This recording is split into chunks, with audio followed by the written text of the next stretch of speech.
Miranda era um concelho pobre e eu descobri na altura que havia muitas crianças com dificuldade de aprendizagem e nessa medida, porque também tínhamos aderido à União Europeia, pensei que se podia criar uma instituição que apoiasse essas pessoas, essas crianças e essas famílias, e foi assim que nasceu a Fundação A Primeira Ideia. Tive o apoio da Arcil, da Lausanne, institucional, porque já trabalhavam nesta área, e depois as pessoas de Miranda escolhiam um grupo que começou a trabalhar comigo e muitos deles mantêm-se hoje a trabalhar comigo e a partir daí fomos criando outras respostas para outras necessidades que foram surgindo. Começou exatamente há 30 anos com essa preocupação primeiro da formação profissional para crianças com essas dificuldades de aprendizagem, para as habilitar com treino a poderem desempenhar uma profissão, não serem um peso para a sociedade e poderem ser integrados na sociedade pelo trabalho, em artes e ofícios tradicionais, foi as primeiras áreas, e a partir daí pensámos em idosos, depois em doentes mentais, depois em crianças, em jovens, foram-se seguindo as várias valências.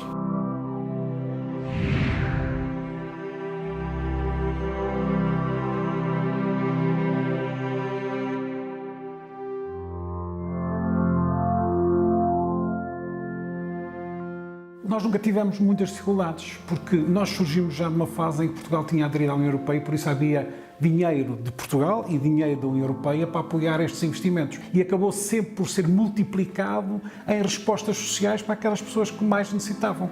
Nós temos aqui exatamente uma instituição que nasce desses recursos da União Europeia disponibilizou para Portugal e que nos permitiu ir desenvolvendo um projeto de acordo com aquilo que eram as necessidades e aquilo que nós sentíamos que eram as preocupações das pessoas mais necessitadas e mais carenciadas.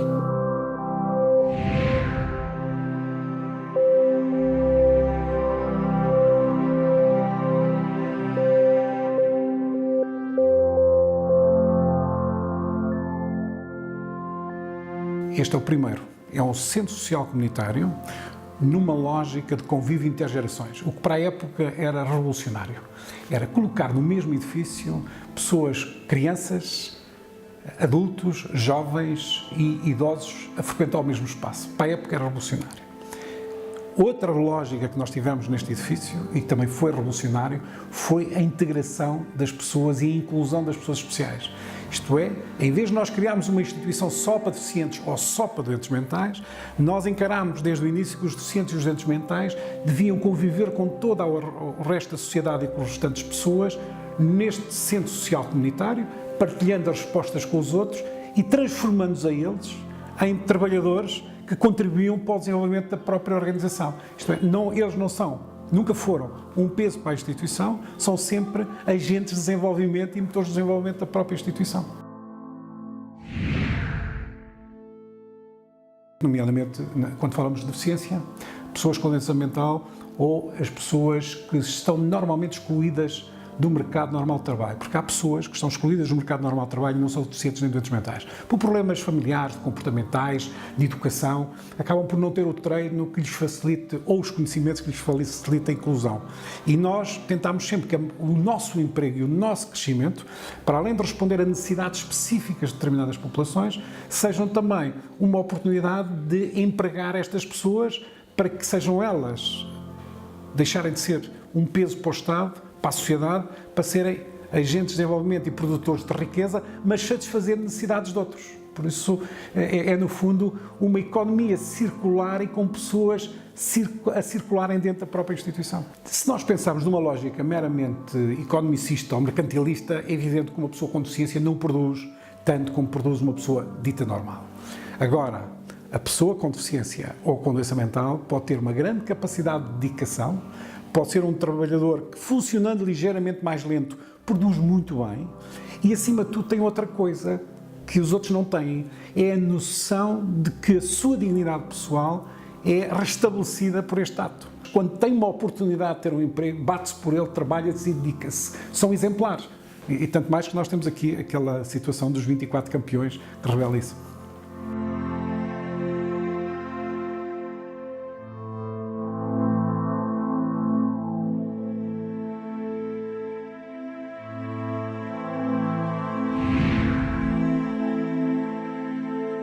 Nunca tivemos dificuldades. Nós tivemos às vezes, circunstâncias que não nos facilitaram a vida e que nós tivemos que ultrapassar. Mas não foram, de facto, obstáculos, foram, no fundo, estímulos que até nos ajudaram a ser melhores.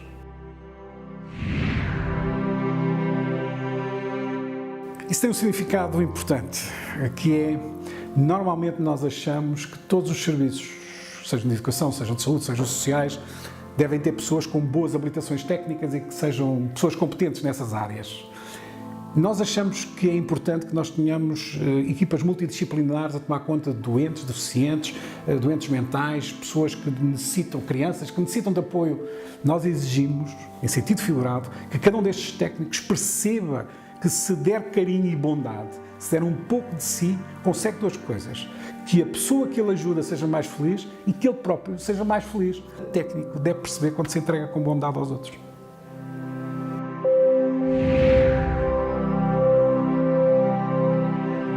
Nós temos equipas multidisciplinares com enfermeiros, médicos, psicólogos, sociólogos, antropólogos, técnicos de serviço social, terapeutas da fala, fisioterapeutas, médicos de várias especialidades.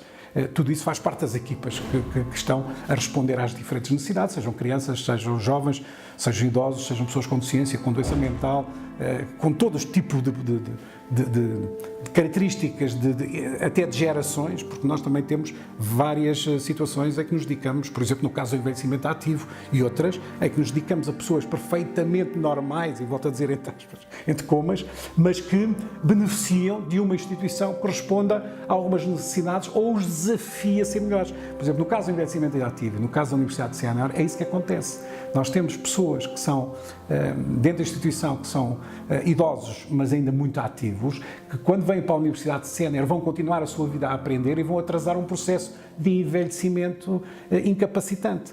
E isso é muito importante, mesmo sendo pessoas completamente inseridas na sociedade. Miranda tem tido um sucesso, porque a nossa Universidade de Sénior já ganhou por 3 vezes concursos nacionais e por isso já por 2 vezes realizámos em Miranda, por 2 vezes os encontros nacionais de Universidades Séniores em Miranda do Corpo, fruto dessa circunstância. Nós não diagnosticamos deficiências. Nós, na instituição, quando olhamos para uma pessoa com necessidades especiais, o que nós tentamos descobrir são os talentos que ela pode ter. O que é que ele pode fazer que possa ser útil para ele e possa ser útil para os outros.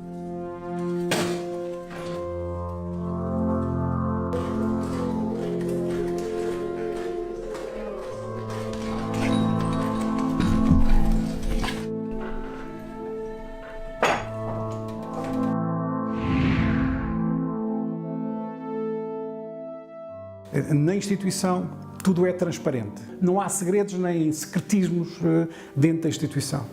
Nós tentamos que as pessoas que estão a viver cá dentro não se transformem num gueto. Nós tentamos que as pessoas que vivem nas suas próprias casas na comunidade viessem à instituição para convivermos todos em conjunto e não deixarmos que se transformasse num gueto.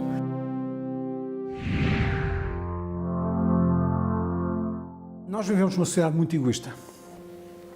E numa sociedade que assenta muito nos direitos individuais. Somos muito educados nos direitos. Os direitos da igualdade, o direito da liberdade, e quase ninguém nos ensina os deveres que nós temos, os deveres da fraternidade que temos para com os outros e para com a comunidade. E houve valores de civilização que nós deixámos cair um bocado em desuso, caíram fora de moda.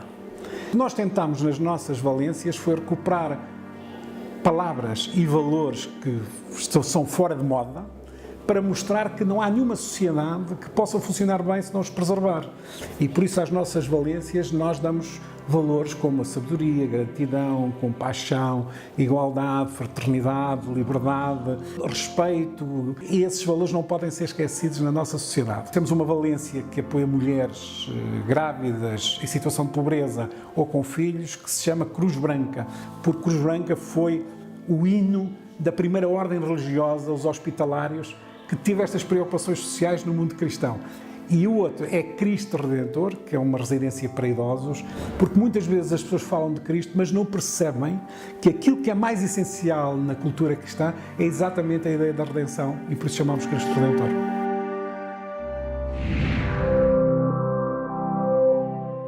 tentamos que tenham percepção destes valores, que todos os técnicos e todos os trabalhadores trabalhem com qualidade técnica e com bondade. Esse é o nosso objetivo. Mas, como em tudo, é evidente que há um caminho que temos sempre que fazer. Sim, temos justiça social em duas áreas. Uma delas é que os utentes pagam de acordo com as suas capacidades financeiras ou das suas famílias. Mas, por outro lado, também temos outro princípio de justiça, que é mesmo as pessoas com níveis grandes de incapacidade, que não podem desempenhar efetivamente uma profissão, mas que desempenham tarefas que são úteis à comunidade ou úteis à Fundação, nós tentamos que eles tenham um prémio monetário que os incentive nesse trabalho. Eles sentem que estão a produzir qualquer coisa e nós compensamos sempre de acordo com essa produção ou com a sua capacidade de dedicação, porque às vezes eles quase não produzem nada, mas são tão dedicados que nós atribuímos um prémio monetário para, no fundo, estimular essa dedicação e essa percepção que eles têm de que exercem uma profissão e um trabalho exatamente em igualdade com as outras pessoas.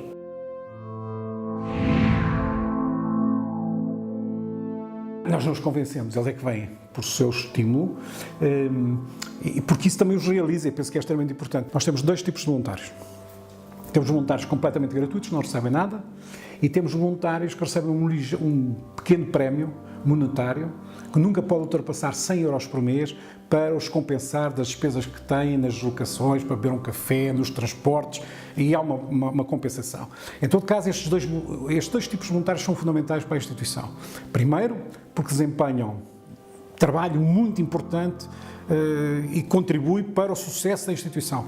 Mas depois tem outro aspecto que ainda é mais importante.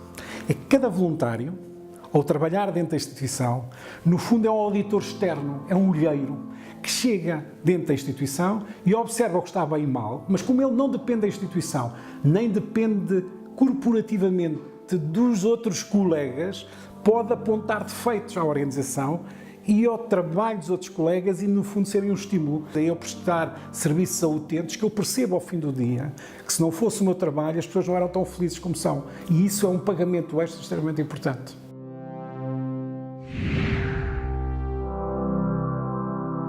Foi acontecendo naturalmente e ocupando espaços vazios. Nós não temos um princípio dentro da instituição que não lançamos nenhum negócio que seja concorrencial com um outro negócio existente. Porque não queremos prejudicar a vida a nenhum empresário, nem nenhuma empresa que esteja hoje instalada, seja aqui, seja em Coimbra, seja noutro sítio que nós nos possamos encontrar. Mas a lógica é porque nós somos de assistência, por isso prestamos apoio caritativo às pessoas, mas desde o início nos assumimos como desenvolvimento. Isto é, na nossa opinião, nós pensamos que para combater a pobreza, acima de tudo, é fundamental criar riqueza e criar emprego para pessoas e, por isso, criar estruturas empresariais que criem esse emprego e sejam sustentáveis sem depender do Estado.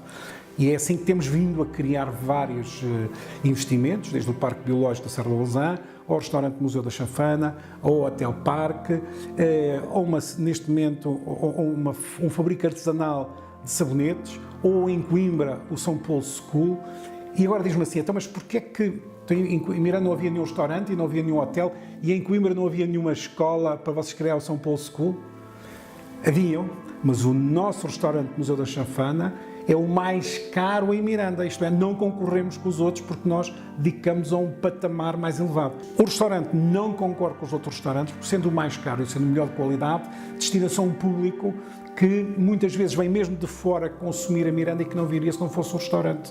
O mesmo acontece no hotel. O nosso hotel é de 4 estrelas, também é o mais caro, é neste momento o que está melhor classificado no Booking em termos regionais, também é bom para isso, mas não concorremos com os outros, estamos num patamar diferente. Para um tipo de turista que não viria à Miranda se não houvesse este tipo de resposta. Acontece o mesmo em Coimbra. Em Coimbra tem belíssima escola pública e belíssimos colégios de grande qualidade, mas não havia nenhuma escola internacional bilingue. Nós vamos preencher uma lacuna. Vamos, no fundo, dotar Coimbra de um estabelecimento de ensino que Coimbra não tinha e que a coloca no patamar de Lisboa, do Porto, Setúbal e Braga. Ou seja, faz subir Coimbra de divisão, coisa que não acontecia.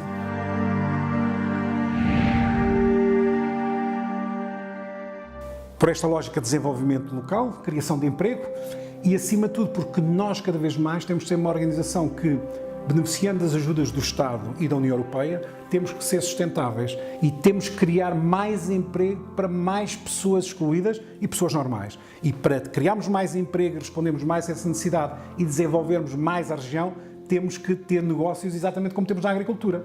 Com uma lógica sempre. É bom não nos esquecermos. A instituição não tem fins lucrativos. Por isso, sempre que tiver saldos em qualquer negócio, esses saldos não remuneram capital, não são distribuídos aos sócios, entram num mielheiro que nos permite todos os anos fazer novos investimentos.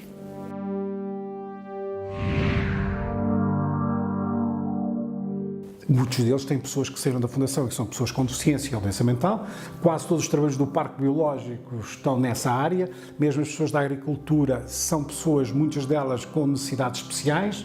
Agora, é evidente que também há outros locais onde nós não podemos pôr pessoas muito especiais. Eu não posso pôr determinadas pessoas a serem empregadas de mesa quando estou a falar de um restaurante de um determinado tipo, ou num hotel.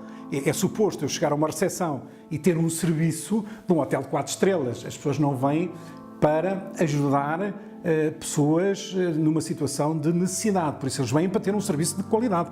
E nós, quando estamos aí, seja no Colégio no São Paulo, em Coimbra, seja no hotel, seja no restaurante, nós estamos a concorrer ao mais alto nível. Por isso aí nós temos que ter um serviço de alto nível para pessoas que exigem esse serviço com qualidade e por isso é que o pagam, mas todos os saldos que nós tivermos aí, para além de nos permitir criar emprego, permitam-nos garantir mais sustentabilidade à Fundação.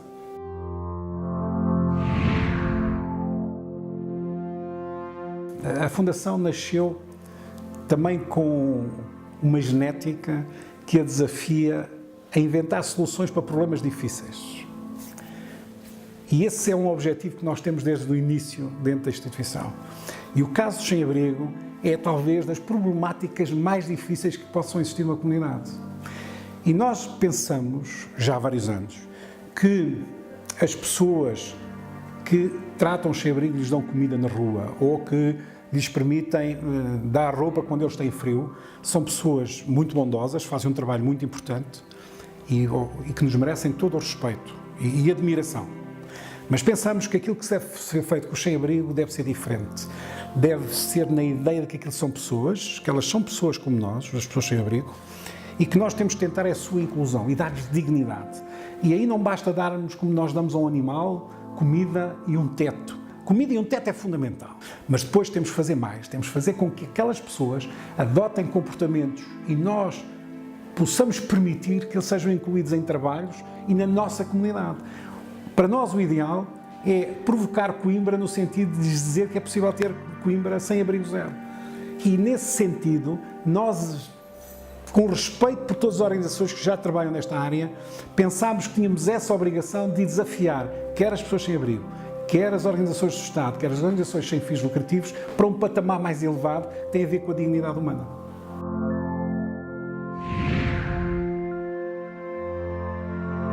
Fomos inovando ao longo do tempo. Falei há bocado, logo na perspectiva inicial.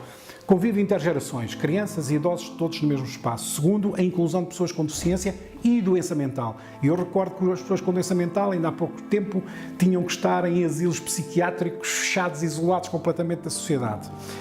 E nós inovámos muito nestas áreas, mas para além disso, a primeira residência para doentes de Alzheimer feita em Portugal, fomos nós que a fizemos.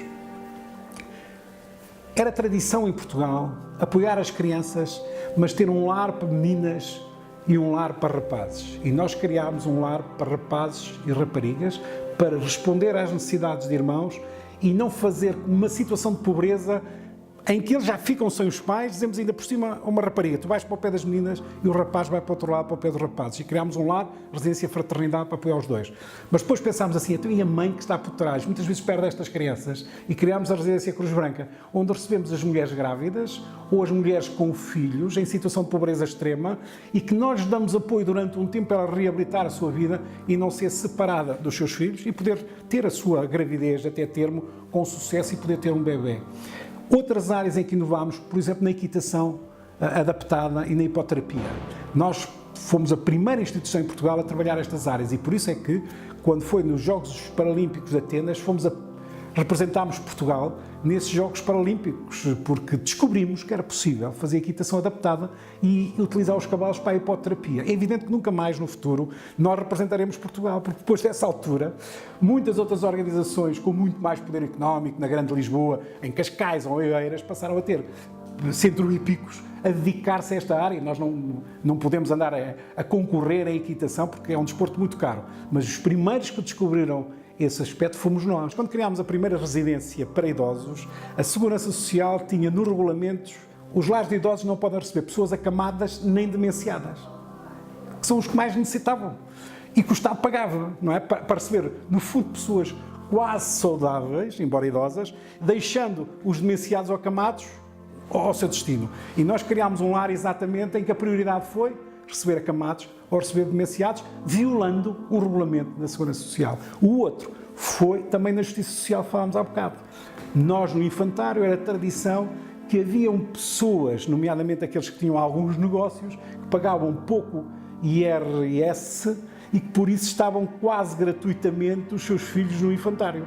E nós obrigámos a uma avaliação muito objetiva que não tinha a ver só com o IRS, mas com o status da família. E começámos a fazer, como uma auditoria, aquilo que era a família, não ao seu IRS só, e se o indivíduo, a família, tinha bons carros, bons andares, é evidente que não podia viver com o salário mínimo e passámos a cobrar mais de acordo com aquilo que nos parecia ser certo.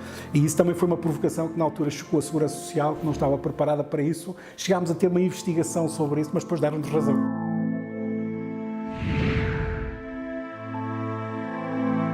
Em Portugal, os refugiados estavam vistos só para Lisboa, através de duas organizações, os jesuítas e o Centro Português para Refugiados. E nós considerámos que era um erro isso que estava a ser feito, porque numa grande cidade, como é o caso de Lisboa, se nós recebermos muitos refugiados e os localizarmos todos em Lisboa, vamos ter um problema social a prazo, como acontece na generalidade das grandes capitais europeias. Por isso, Portugal, na nossa opinião, tem uma obrigação moral, em termos de humanismo, de receber refugiados, mas deve ter uma política de os não juntar em guetos, mas os distribuir ao longo do território e até em muitas zonas que estão necessitadas de população e que apareçam novas crianças. E nós desafiámos o Estado, nessa fase, a que permitisse que nós pudéssemos receber refugiados fora da Grande Lisboa. A primeira vez que os recebemos foi em Penela, acabou por ter algum sucesso, transformou-se numa ideia nacional partilhada por muitas outras organizações e hoje vemos que, felizmente, em Portugal, quando recebemos refugiados, eles já não vão todos para Lisboa ou eventualmente para o Porto e estão a ser relativamente bem distribuídos por todo o território, onde aí não há esse problema de se criarem guetos e se criarem clivagens sociais e culturais.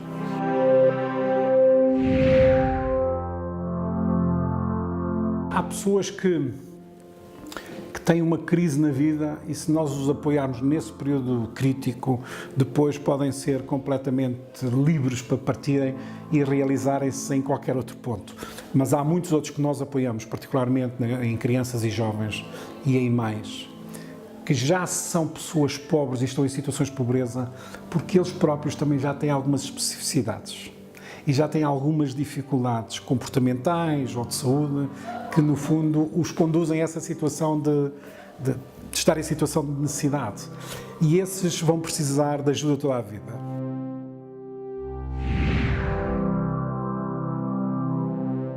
Nós temos dois aspectos importantes a esse nível. Um deles é sensibilizar as pessoas para as questões ambientais e o Parque Biológico, no fundo, é a promoção da paixão das pessoas pela natureza e a promoção da biofilia, do gosto das pessoas pelos outros animais e compreender que os outros animais, sendo diferentes de nós, são vida como nós, que nos merecem respeito e que os temos de tratar com a dignidade adequada à sua qualidade de animais. O outro aspecto prende-se com aquilo que são os valores culturais do meio em que nós vivemos.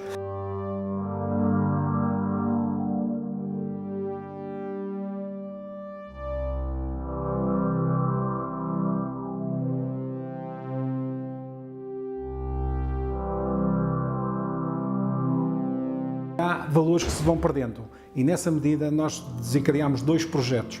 Um deles que é o projeto de artes e ofícios tradicionais, em que recuperamos uma série de profissões antigas, que vêm desde a Idade Média ou até antes, e onde temos pessoas fundamentalmente com deficiência ou doença mental a trabalhar, no sentido de manter vivas essas artes e ofícios tradicionais, mas também conseguir que essas pessoas trabalham, produzam produtos que depois nós vendemos e contribuem para a sustentabilidade.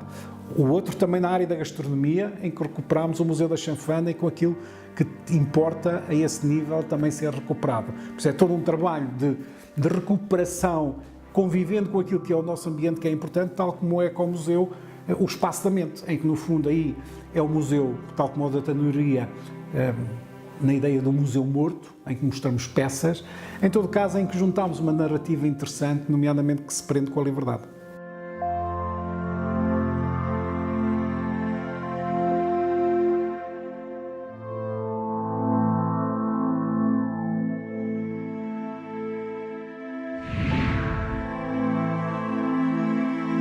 São três valores de civilização ocidental que são muito associados à Revolução Francesa.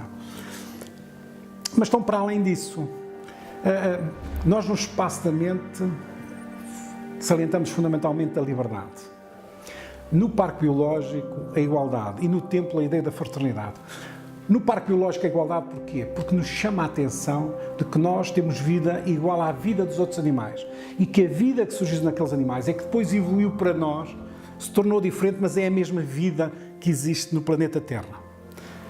E o espaço da mente tem a ver com esta evolução, porque a determinada altura este animal evoluiu, começou a utilizar as mãos, como eu estou a fazer, e tornou-se no hábilis, e o hábilis começou a fazer crescer uma mente e começou a descobrir objetos e a fazer objetos que tornassem a sua vida mais competitiva relativamente ao meio e em relação aos outros animais. Mas ele só pôde fazer isso porque usou da liberdade absoluta para usar as mãos, para inventar um cérebro e uma mente e começar a descobrir objetos. Se houvesse algum ditador que dissesse não podes descobrir ou não podes inventar, nós estaríamos no plano A dos animais. E por isso aqui a liberdade é um conceito fundamental naquilo que é a inovação de uma sociedade. Mas depois este hábitos evoluiu para sapiens e quando evoluiu para sapiens começa a dizer, mas o que é que eu ando aqui a fazer? E para onde é que eu vou depois de morto? E eu tenho alma ou não tenho alma? E quando começa a fazer estas interrogações, começou a pensar que tem um dever de fraternidade para com os outros, um dever de bondade para com os outros. E estas interrogações levaram-nos a construir o templo ecuménico, porque, a haver Deus, não haverão seguramente muitos deuses, nem eles serão concorrentes entre eles. E a nossa ideia foi chamar a atenção de todos os crentes, com a liberdade de crer ou a liberdade de não crer, que todos podem ter a tolerância para com o outro e o respeito para quem pensa diferente. E o templo ecuménico é, no fundo, uma homenagem ao homem nessa percepção.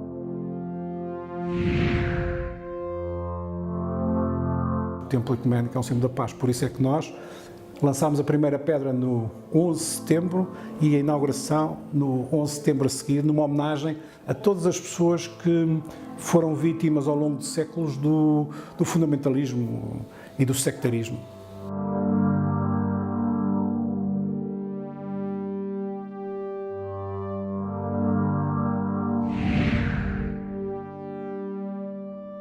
Nós editámos um livro com 24 campeões. São pessoas com nível elevado de deficiência, alguns que se tivessem que viver sozinhos morreriam, porque não eram capazes de sobreviver nas suas necessidades básicas diárias, como levantarem-se, lavarem, comerem ou fazerem comida, mas que nós demos formação adequada a que eles sejam excelentes profissionais dentro da Fundação.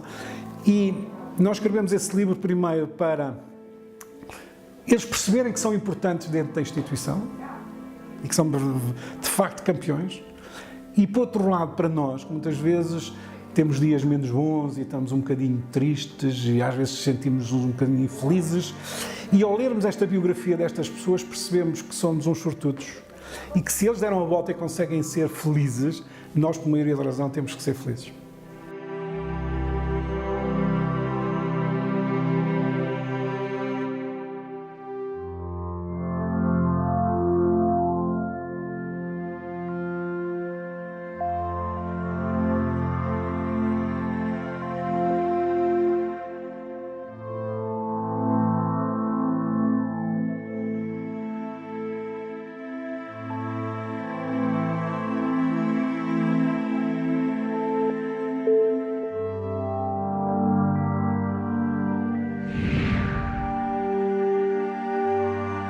Bem, neste momento temos um plano estratégico há vários anos que passam por desenvolver alguns projetos em Miranda do Corvo e em Coimbra, em larga medida. Neste momento temos vários projetos em Coimbra e também temos projetos para o Fundão. E são esses que neste momento nós temos perspectivados no sentido de um crescimento, mas que seja um crescimento sustentável e cada vez mais menos dependentes do Estado e da União Europeia e com maior capacidade dela própria, com perfeita liberdade e autonomia, desenvolver projetos e desenvolver a região e o país.